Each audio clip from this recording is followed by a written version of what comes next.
मुंबईमध्ये मतदार याद्यांमधील घोळाविरोधात विरोधकांनी सत्याचा मोर्चा आता आयोजित केलेला आहे आणि या मोर्चासाठी राज्यभरातून शेकडो कार्यकर्ते रवाना झालेत।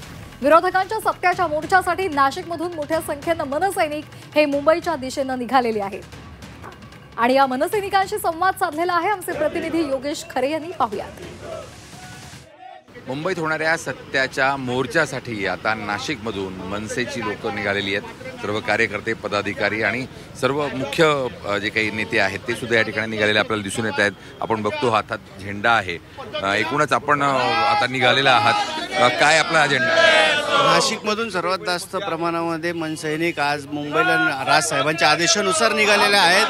पण आज इथल्या प्रत्येक महाराष्ट्रातल्या प्रत्येक नागरिकांना असा प्रश्न आहे की गेल्या 4.5 वर्ष निवडणूक आयोग करते काय, मधल्या कालावधीमध्ये करते काय निवडणूक आयोग? कारण जेव्हा निवडणुका जवळ येतात तेव्हाच ह्या मतदार यादीचा घोळ समोर येतो। मग ह्या मधल्या कालावधीमध्ये निदान त्यांनी ह्या सगळ्या गोष्टीची दुरुस्ती केली पाहिजे, अशी एक माझी नाशिककर म्हणून एक निवडणूक आयोग विनंती आहे। एकूणच जो काही मोर्चा निघतोय त्याला किती लोक आपण इथून जातात आणि सेनेची पण लोक जातात? महाराष्ट्र नवनिर्माण सेनेच्या वतीनं साधारणतः 4 ते 5 हजार लोक मुंबईला जाणार आहे।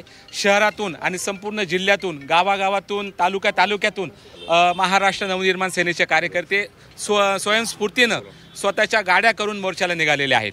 मत चोरी त्याचबरोबर बोगस मतदान या विषयावर मुंबईत रान उठवण्याचा प्रयत्न करणार आहेत। व्हिडिओ जर्नलिस्ट सोनू बेडेसह योगेश खरे, झी मीडिया, नाशिक।